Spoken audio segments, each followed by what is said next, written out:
Well, Graham Jr. is joining us from Arbury Castelmalu MHK, and you've been one on my list to get for some time. You were hard to get hold of. We did get you this week, of course, at Tynwald, but you were very difficult to get hold of after all this hoo-ha with the teachers hit. You seem to go underground. Should we deal with that now, or do you want to do it later? Well, as I've said to you, I think it was Wednesday, Paul. Yeah. I've already responded to that, so, you know. Okay. Let's go back and look over the last year. How's it been for you? There's still been plenty of challenges over the last year. You know, we are still moving quite a lot of stuff that is really positive for education, sport and culture. You know, we've got a minority languages BIC coming over here next month. So we're doing a lot of stuff there. We really have moved on from department point of view regarding early years. And I think one of the big things that we've done this year is that we've brought in a grant of over £7,000 for families on low income for a maintenance grant for their children to go to university. And I think that's a fantastic thing that we've been able to do, because for those families on low incomes to try and find accommodation, living, money for their children to go to university has been very difficult. You know, and previously it's been around about £4,000, but if you're on say £20,000 a year, to try and find that additional money is still very difficult. So we believe that nearly a full grant, maintenance grant. So this is means testing. Yep. And you're relaxed about means testing, because I mean sometimes, yeah. No, student awards is means tested anyway. Right. So the tuition fees is means tested, and you know what it is you know I believe, and sort of political members in department, is that by doing this, we're actually helping those families sort of to move on to that higher education where they couldn't previously. Do you know how many people you actually did get that assistance? We haven't seen the numbers so far this year. I think it's probably going to increase next year the more people find out about it. So I was going to say, it's almost, I mean, you say this, I'm going, I hadn't even heard about that. But it was in the budget, and yeah, but so it hasn't had much publicity, maybe you say? Yeah, we put it out there saying this is what's available. We put it to the school. So I think one of it is that you know, some people probably haven't heard about it, and you know, the more that find out about it, I think that we'll be able to help them. And is there a certain amount of money left in the pot each year, or is it anyone that actually qualifies gets it? If they qualify, we've got an amount of money in the pot. I think it's around about £1.6 million has been put into that.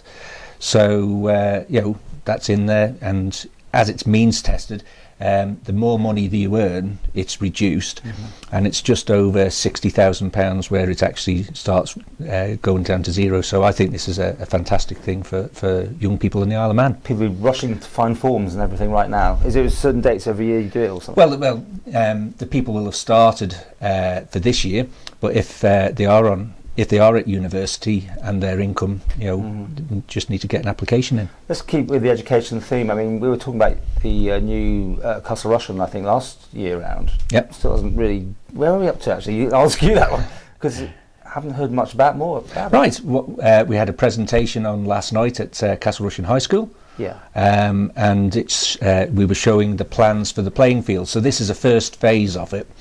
So it's football pitches, cricket pitch, all these sort of thing that's going in there.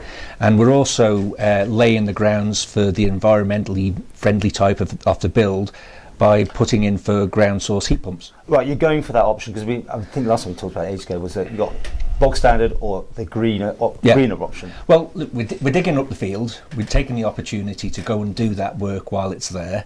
And, you know, depending on how the budget is, that may not be the only thing that we do. We can look at air source heat pumps, photovoltaic, all these sort of things as we sort of develop the plan.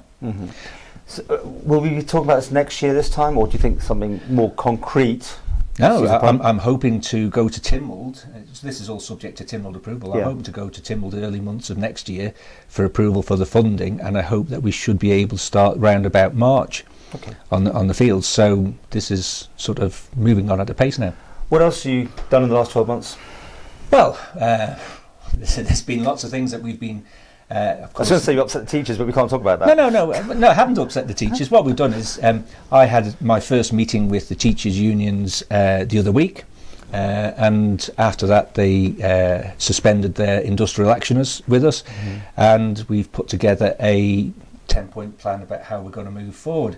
And myself and Rob Kelsall, National Executive from NAHT, we're the escalation point if things don't move. And what I've said to Rob is, if you don't think things are moving, don't wait months. Contact me as soon as you feel that. So I think we're sort of in a more positive position than we have been previously. But there is outstanding industrial action with some of the teachers. Well, we're trying to work with the unions, but the thing that we have is that a number of the unions have got different claims in for different amounts, and currently they've got one pay deal between all of them.